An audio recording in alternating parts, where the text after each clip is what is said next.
Wabah penyakit mulut dan kuku pada hewan ternak masih merebak di sejumlah daerah di Jawa Timur. Sedangkan di Ponorogo, 500 ekor sapi mati akibat PMK.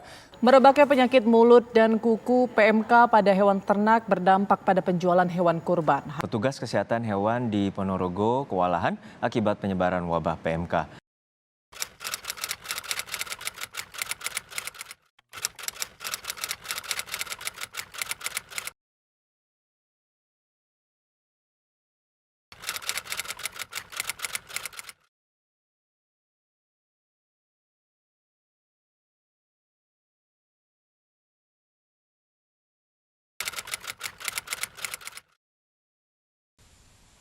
Perkenalkan, kami dari Penapapet UB.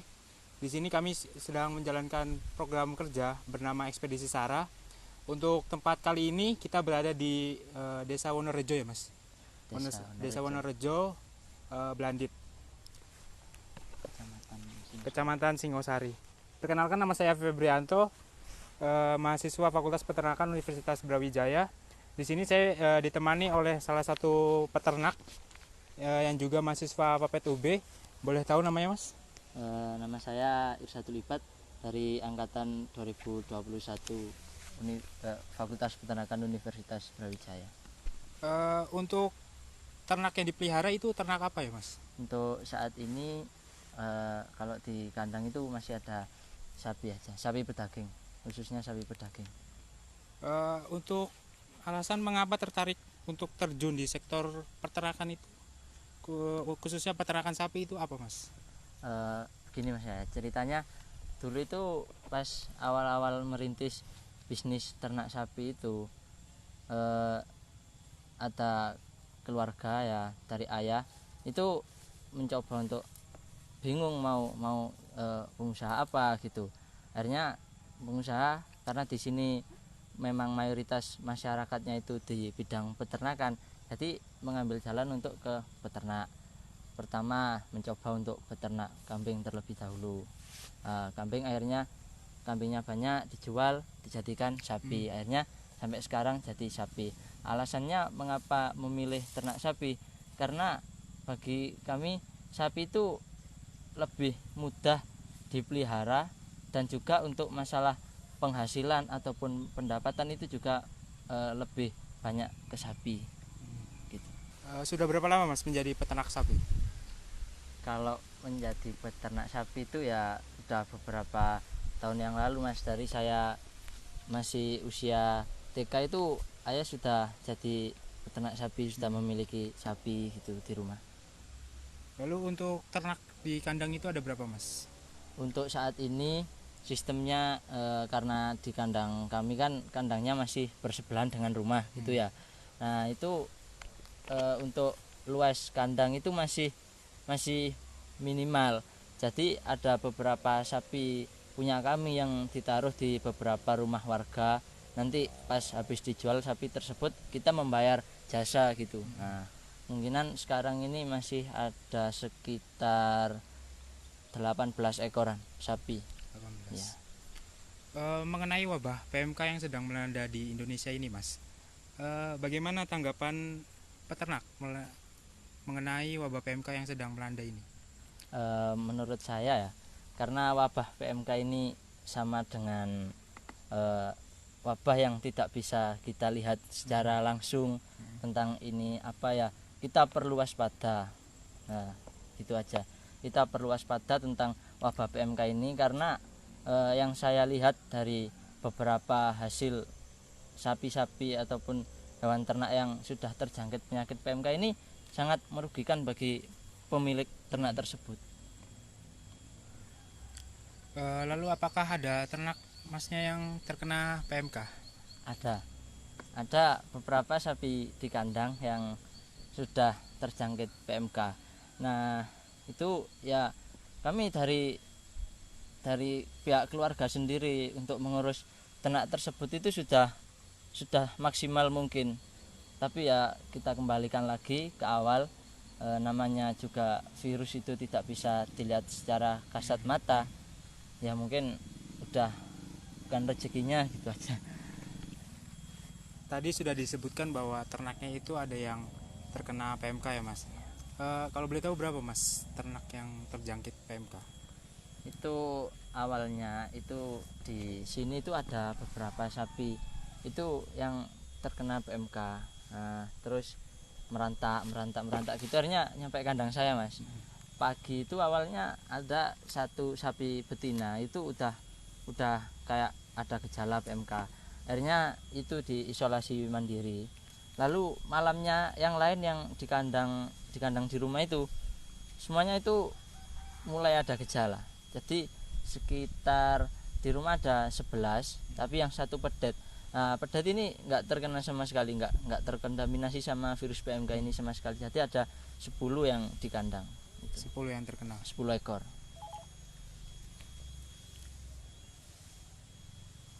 Lalu berapa lama waktu yang dibutuhkan untuk penyembuhan atau pemulihan ternak yang terkena PMK itu, Mas? Untuk masa pemulihan ternak tersebut, karena ini kami masih dalam proses penyembuhan, Mas, ya. Itu kami masih berjalan 5 hari ini. Itu udah ada perkembangan baik dari yang di mulut ataupun yang di kuku, itu sudah ada perkembangan, mulai ada perubahan, tidak seperti pas awal-awal kena gitu. Mungkin kemungkinan itu saya membaca artikel itu kalau masa inkubasi virus itu selama 2 minggu, ya mungkin kita lihat 2 minggu ke depan seperti apa gitu. Tadi disebutkan kalau 10 ternaknya itu terjangkit PMK ya, Mas? Ya. Untuk gejalanya itu ada apa saja, Mas, yang muncul dari ternak-ternak itu? Untuk gejala awal itu mungkin sapi itu seperti bersin gitu. Bersin itu gejala awal ya. Terus kemudian sapi tersebut mengeluarkan cairan air liur dari mulutnya itu. Dari mulutnya itu keluar air liur, dari matanya juga bisa dilihat agak sayup-sayup, nggak segar gitu matanya kalau di kandang gitu. Terus kalau pas virus tersebut udah menyerang kaki, sapi tersebut itu kalau tidur lama, kalau berdiri juga lama. Nah, mengapa tidur dan berdiri ini juga lama? Karena di kakinya ini kan ada nanahnya. Mau berdiri pas waktu tidur itu sakit, mau tidur pas waktu berdiri itu nanti sapinya itu mungkin mempunyai pikiran, saya nanti kalau bangun lama itu karena sakit itu tadi, itu agak pincang jalannya gitu ya, mungkin itu gejala. Lalu kan tadi ada gejalanya, ada yang terkena PMK-nya juga sapinya. Lalu untuk kerugiannya nih, Mas, berapa kerugian yang ditaksir oleh peternak dari sapi-sapi yang terkena PMK ini, Mas? Begini, Mas, ya. Berhubung kemarin itu sapi di kandang itu sudah ada yang agak parah kondisinya, itu kami memutuskan untuk disembelih saja. Karena usaha maksimal dari kami itu sudah semaksimal mungkin untuk sanitasi kandang, biosecurity kandang, dan juga yang lain-lain, pengobatan itu juga sudah banyak. Akhirnya kami memutuskan untuk ternak tersebut disembelih. Pas kami jual ke para jagal itu, di sapi itu seperti dihargai separuh harga aslinya. Semisal sapi tersebut awalnya ditaksir 30 juta, itu menjadi 15 juta. Jadi kemungkinan kerugian itu sebesar 50%. 50% ya, Mas, dari harga asli ya, dari sapi asli tersebut. Ya. Tadi sudah disebutkan kalau kerugiannya juga mencapai 50% dari harga sapinya ya, Mas. Ya. Lalu untuk sapi yang sembuh di kandang itu ada berapa, Mas? Apakah udah ada yang sembuh? Udah ada sebagian yang sembuh. Itu yang pertama kali kena gejala itu kan langsung diisolasi, nggak dicampur sama yang lainnya. Nah itu yang sekarang sudah mulai sembuh. Tapi kalau pas sapi tersebut udah mulai sembuh, itu kan sapi kan ini kan kalau pas menyerang mulut itu kan papilanya udah rusak kan ya, Mas, ya. Nah itu udah nggak mau makan yang rumput yang kasar, jadi mintanya itu rumput yang agak-agak masih muda, rumput yang umur muda gitu. Nah, untuk sapi yang udah sembuh ini, bagi peternak yang lain mungkin saran saya itu kalau udah mulai sembuh, udah mulai makan sendiri, itu jangan dikasih makan banyak-banyak, karena awalnya itu kan masih kosong perutnya, jadi udah ditelateni sedikit demi sedikit aja gitu, udah gitu aja. Berarti sudah ada yang sembuh, berarti ada proses menuju sembuh itu. Nah, itu apa tuh Mas? Pengobatan apa yang dilakukan oleh peternak terhadap sapi-sapi yang terkena PMK ini agar bisa pemulihannya lebih cepat atau sembuh dari PMK ini?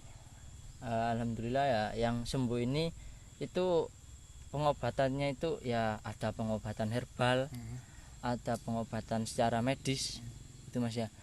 Jadi untuk pengobatan yang secara medis itu kami itu memanggil dokter hewan. Kami memanggil dokter hewan untuk suntik apa ya, suntik obat lah. Kemudian diramu dengan jamuan herbal. Ramuan herbal ini pertama dulu kami berikan sebelum sapi ini terkena PMK. Nah, tujuannya untuk menjaga imun, tapi kok masih bisa terkena gitu aja. Itu ramuannya untuk itu air degan hijau, larutan cap kaki 3 itu gula merah, antangin, sama mungkin untuk satu sapi itu 3 butir telur ayam kampung. Dari tindakan-tindakan pengobatan tadi kan menarik tuh Mas, apalagi ada tadi sebutan larutan cap kaki 3. Nah itu untuk saran-saran pengobatan kayak seperti itu dapat dari mana ya Mas? Untuk saran-saran obat yang herbal tadi Mas ya, itu di rumah itu sudah turun temurun dari dulu memakai jamu seperti kunyit, itu mengkudu, itu ditumbuk biar halus, terus nanti digodok, dicampurin sama larutan sama telur, itu secara turun temurun dari dulu. Lalu untuk ini kan sudah menjadi pelajaran ya Mas, untuk terkena penyakit PMK ini menimbulkan kerugian yang besar, pengobatannya yang juga menelan biaya cukup besar. Lalu untuk tindakan-tindakan pencegahan ke depannya nih Mas dari peternak supaya ternak-ternak sapinya itu tidak terjangkit lagi oleh PMK ini, ke depannya seperti apa ya Mas? Begini Mas ya, saya kan kemarin itu membaca tentang pencegahan penyakit PMK. Nah, salah satunya penyakit PMK ini disebabkan melalui urin ataupun feses dari ternak tersebut. Lalu untuk pencegahan ternak yang masih ada di kandang yang sudah proses sembuh, itu kami memberikan istilahnya physical distancing, ya, memberi jarak antara ternak agar agar berjauhan. Kalau di kandang itu dikasih antara sapi satu dengan sapi yang satunya itu jaraknya 2 meter gitu. Itu pencegahan untuk saat ini mungkin itu. Sama disinfeksi kandang secara rutin pagi dan juga sore hari. Selanjutnya mungkin apa harapan peternak kepada mahasiswa-mahasiswa mengenai wabah PMK ini Mas? Untuk harapan saya sendiri ya, saya juga sebagai mahasiswa peternakan juga merasakan bagaimana rasanya kalau udah sama-sama terkena wabah sesama peternak. Untuk harapan saya juga sebagai mahasiswa, juga kepada saya pribadi, apabila kita dibutuhkan oleh pihak-pihak dinas peternakan, itu kita ya berangkat aja untuk jadi relawan gitu. Karena apa? Yang pertama niatnya kita itu membantu. Yang kedua, nanti di sana kita itu bisa mengambil pelajaran. Kan kita kan juga peternakan ya, mungkin beberapa tahun ke depan sudah lulus, kita punya ternak, kita ini saya punya pelajaran ini dulu gitu. Mungkin itu harapan saya, dijadikan pelajaran. Ya. Lalu untuk apa harapan peternak mengenai wabah PMK ini di Indonesia, khususnya kepada pemerintah dan pihak terkait dalam mengatasi wabah PMK ini Mas? Kalau saya lihat berita-berita di TV ataupun di media-media sosial yang lain mengenai wabah PMK ini, dinas peternakan ataupun pemerintah yang lain itu juga turut antusias untuk menanggulangi wabah ini. Jadi harapan saya ya mungkin untuk, karena virus ini musuhnya itu vaksin, jadi untuk program vaksin kepada ternak yang terjangkit PMK ini mungkin bisa dipercepat agar populasi sapi-sapi ini masih ada gitu Mas. Kalau semisal populasi sapi ini di pedesaan sudah habis, nanti sapi-sapi ini harganya malah mahal di pasaran gitu, karena sudah jarang sapi gitu, takutnya begitu Mas. Ya mungkin itu saran saya. Mungkin itu dari ekspedisi Sara pada hari ini. Terima kasih kepada Mas Irsyadul Ibad telah meluangkan waktunya pada ekspedisi Sara kali ini. Mungkin sekian dari kami Penapapet UB. Saya Febrianto pamit undur diri. Terima kasih. Wassalamualaikum warahmatullahi wabarakatuh.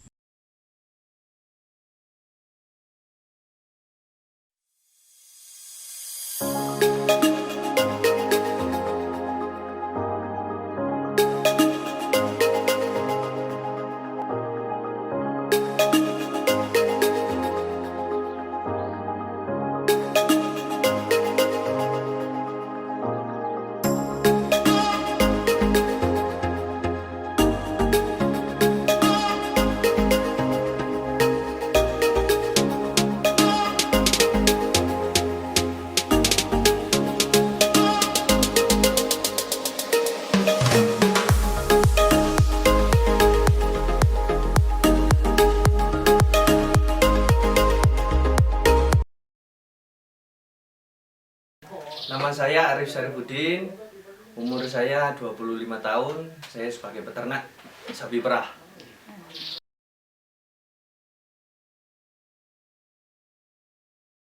Alhamdulillah sebenarnya untuk peternakan sapi perah ini dari keluarga, jadi bisa dibilang turun-temurun. Cuman berjalannya waktu, bisnis di peternakan sapi perah ini sangat menguntungkan. Akhirnya saya memilih untuk di peternakan sapi perah ini.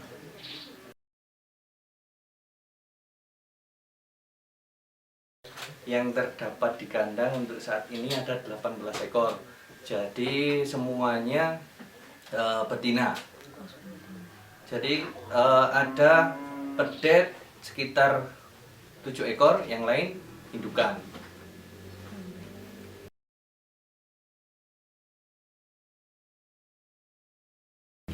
Saya sudah berapa tahun ya? Kurang lebih 8 tahun, 8 sampai 9 tahun jadi peternak sapi perah ini.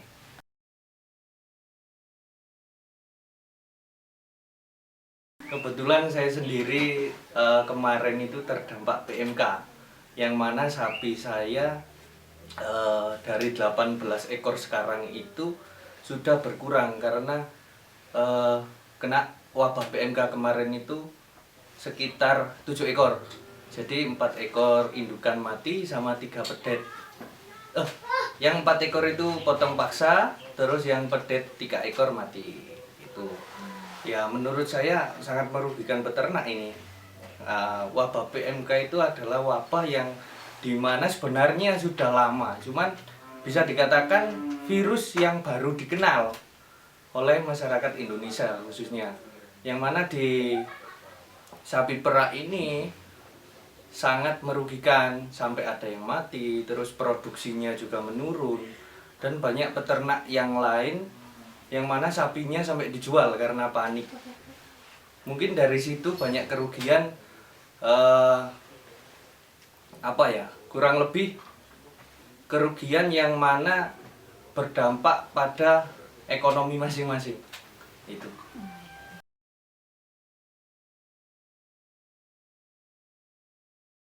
Ya, saya bilang tadi untuk penanganan sebenarnya belum adalah ilmu pasti yang dimiliki sebagian peternak yang ada di sini khususnya. Karena apa? Karena ya bisa dibilang ini wabah baru yang dikenal, yang dulunya memang nggak ada. Akhirnya banyak cara yang dilakukan untuk peternak. Mungkin dari herbal ataupun antibiotik yang dibeli itu.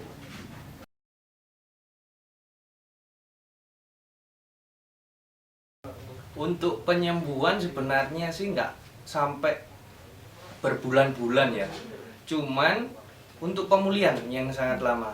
Karena tergantung dari kondisi sapi tersebut. Ketika sapinya kondisinya bagus, ya cepat penyembuhannya. Tapi kalau kondisinya mungkin antibodi ya, bisa dibilang antibodinya itu lemah, agak lama. Dari situ banyak peternak yang sampai putus asa. Ini bagaimana cara memulihkan sapi yang sudah terdampak PMK ini, begitu.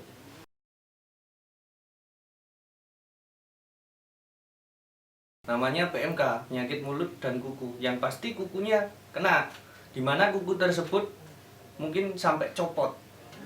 Nah, di situ kalau sudah copot, akhirnya sapinya roboh. Kalau roboh, susah untuk penyembuhannya.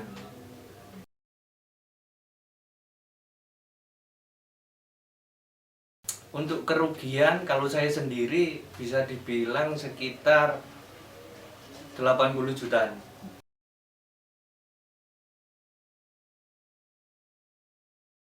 Alhamdulillah untuk saat ini ternak saya bisa dibilang sembuh mungkin 95%, belum 100%. Karena di masa pemulihan ini, khususnya untuk sapi perah, jadi bisa dibilang pulih kalau produksinya sudah mencapai mungkin yang dulu sebelum terjangkit PMK.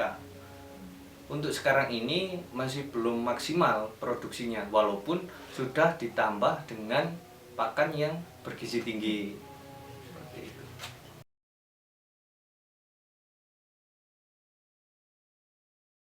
Nah, ini banyak faktor yang mempengaruhi tingkat kesembuhan ternak. Pertama, yang paling penting itu perawatan peternaknya sendiri.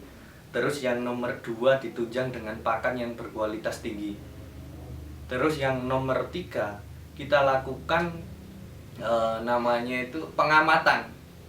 Jadi setiap sapi itu mempunyai kekurangan dan kelebihan masing-masing. Kita harus paham di situ.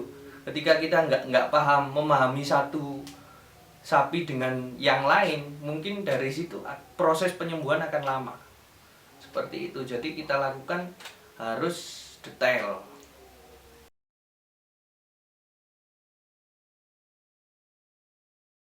Ya, kalau PMK ini kan bisa dibilang virus ya. Untuk sekarang ini sudah diprogramkan dari pemerintah, yaitu vaksin PMK. Sudah berjalan 2 dosis ini. Katanya 3 dosis. Mungkin dari 2 dosis ini ataupun nanti setelahnya selesai dosis ketiga, ya semoga nggak ada lagi yang namanya PMK. Karena PMK ini benar-benar sangat merugikan peternak.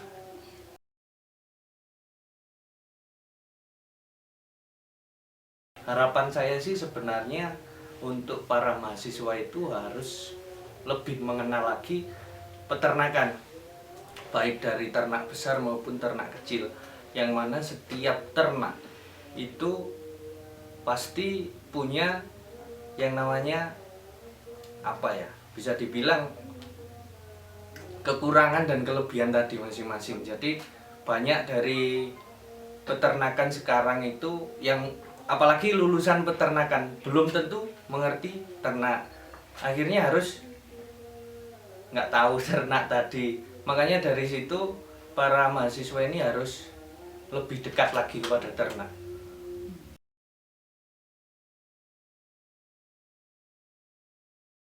Harusnya pemerintah dari dulu sih yang dinomor satukan itu adalah petani peternak. Soalnya yang menyediakan sumber pangan manusia yaitu petani peternak. Selama ini mungkin bisa dipandang sebelah mata petani peternak ini. Akhirnya yang terjadi kayak sekarang ini wabah PMK, bisa dibilang kurang sih, walaupun ada perhatian, ada, cuman kurang untuk warga peternak yang terdampak PMK ini. Solusinya bagaimana? Akhirnya bisa dibilang banyak peternak yang putus asa, akhirnya pindah dari peternakan mungkin jadi penjual, jadi gojek gitu.